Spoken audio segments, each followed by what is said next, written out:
The Pali word for meditation, bhavana, means to develop.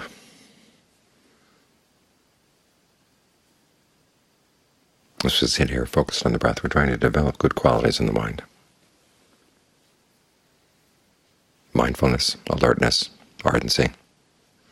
Mindfulness means keeping something in mind. And so in this case, we keep the breath in mind, reminding ourselves that we want to stay with the breath and not go anywhere else. Alertness is watching what you're doing, noticing how the breath is, noticing how the mind is, noticing whether they're staying together or beginning to slip apart. And ardency is what tries to do this well. If you find that the mind and the breath are slipping apart, you bring them back together again. Try to be quick about it. Don't let the mind wander around for a little while.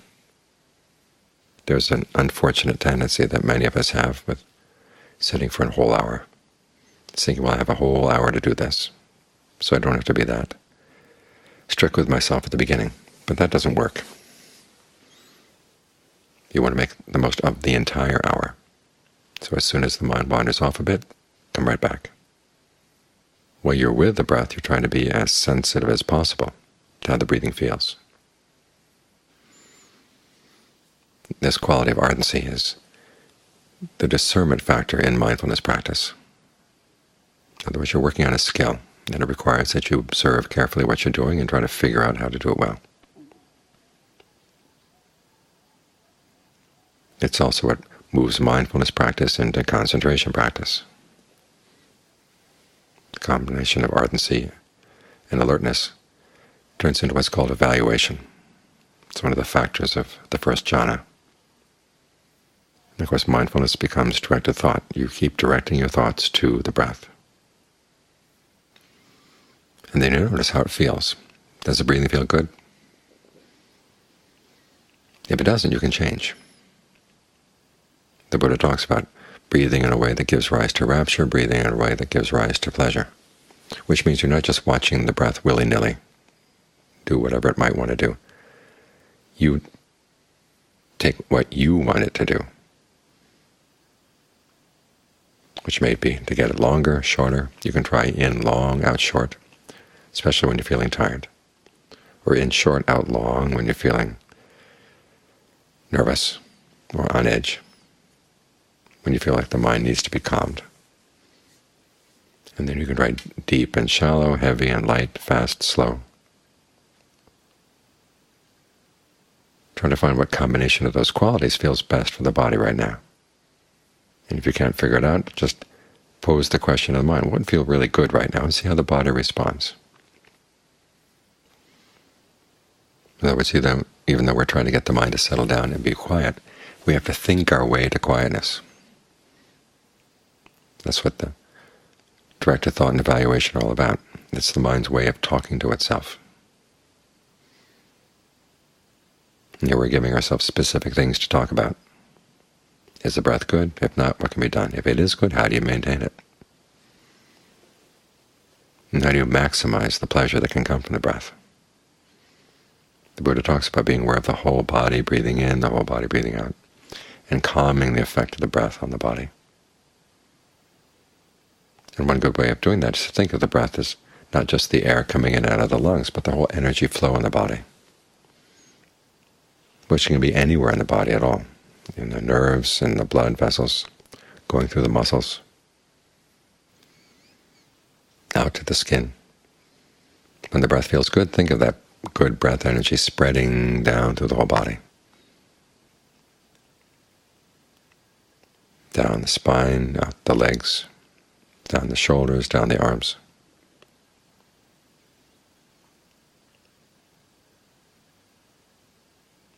So it gives a sense of balance and lightness to the whole body. And then try to maintain that. Again, here you're doing some thinking. Concentration doesn't mean you totally block out all thought. What you're doing is taking the mind's tendency to talk to itself and to use it to good purpose. This is one of the reasons why the path includes not only right concentration or right mindfulness, but also right speech. because of the way you speak in daily life, your ability to keep control over your mouth is going to be very helpful in speaking to yourself as you meditate and getting some control over your mind. And three principles in particular are important. There was a time when there was a prince who wanted to ask a trick question of the Buddha. He'd been put up to it by the Jains.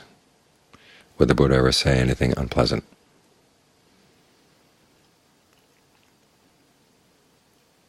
And the Jains thought they'd caught the Buddha because he had said some unpleasant things. So if he denied that he ever said anything unpleasant, they could say, well, the prince could say, well, those things you said to Devadatta,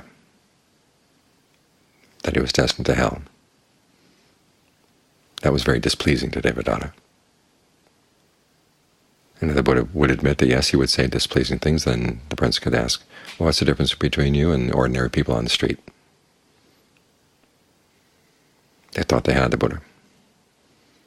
So the prince asked the question. And the Buddha said there's no categorical answer to that question. The prince realized that the Buddha had slipped out of the net.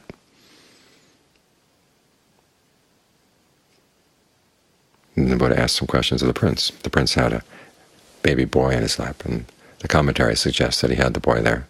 So in case that the discussion got difficult, he could pinch the baby boy would cry, and that would be the end of the discussion. The Buddha said, this baby boy you have in your lap, if you got a sharp object in his mouth, what would you do? The prince says, well, I'd crook my finger, get it in his mouth, and get the object out, even if it meant drawing blood. So the Buddha gave the image. In fact, the prince gave the Buddha the image that he was going to use, that sometimes he would say displeasing things for the good of the person he was saying it to, or for the good of the people around him. So the Buddha said in the same way, whenever he would speak, there are three questions that had to be answered. One was, is it true?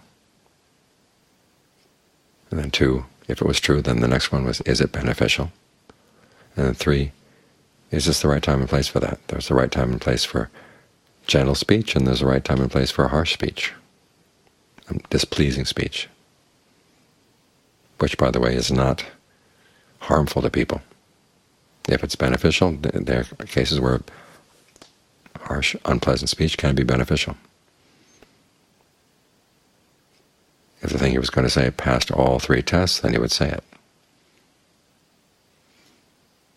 That's the principle we should apply in our daily speech. Is it true? Is it beneficial? Is it the right time and place? That issue of right time and place doesn't have to mean only the right time and place to be gentle or harsh. There are other issues involved as well. If you want to criticize somebody, you don't do it in front of a lot of other people, unless that would serve a purpose. You try to find the right time, the right place to say things that are true and beneficial. It's interesting also that the Buddha never thinks of anything being false and beneficial. That possibility to him doesn't occur. So those are the rules for right speech. You find if you speak in these ways, your mind can calm down. You have a good influence on the world around you. And it gives you good practice for meditation, because you're going to be using the same mind that's speaking to itself to speak to itself during the meditation. You want to make sure that what you're saying to yourself is true and beneficial, and this is the right time and place. For instance, if thoughts come up that are not related to the breath right now, this is not the time and place for them. Thoughts come up saying, I'll never be able to do this, this is not beneficial.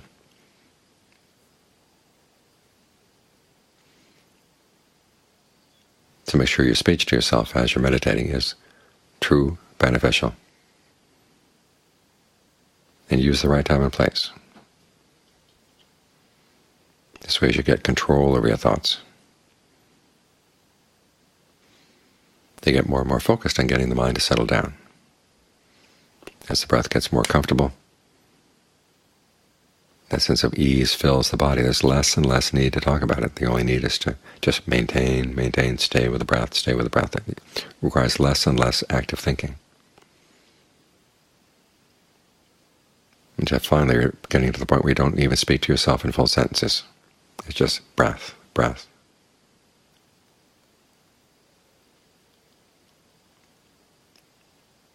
because that's all that's needed at that point. So as you start out meditating, remember you are talking to yourself. Just talk in ways that are true, beneficial, and timely.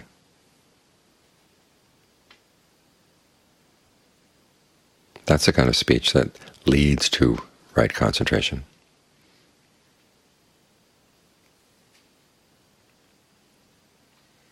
And it brings in other factors of the path as well. Right resolve, for instance. We're here to get away from our fascination with sensual pleasures, or thinking about sensual pleasures. If you're with a breath, those thoughts get left behind. It also brings in right view.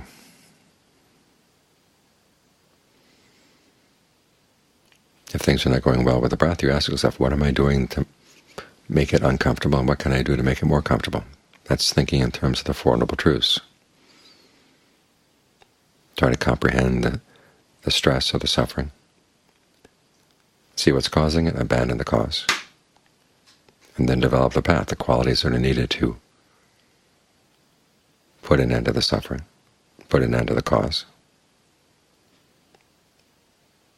That's the basic framework of the Four Noble Truths and the duties appropriate to the Four Noble Truths, so you can finally realize a sense of well-being.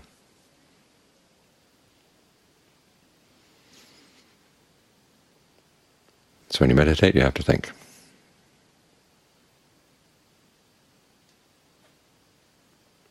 And if you've had practice in right speech and right resolve, then it's a lot easier to think to yourself, speak to yourself, ways that really are conducive, get the mind to settle down with a sense of solid well-being, clear, still, and contented in the present.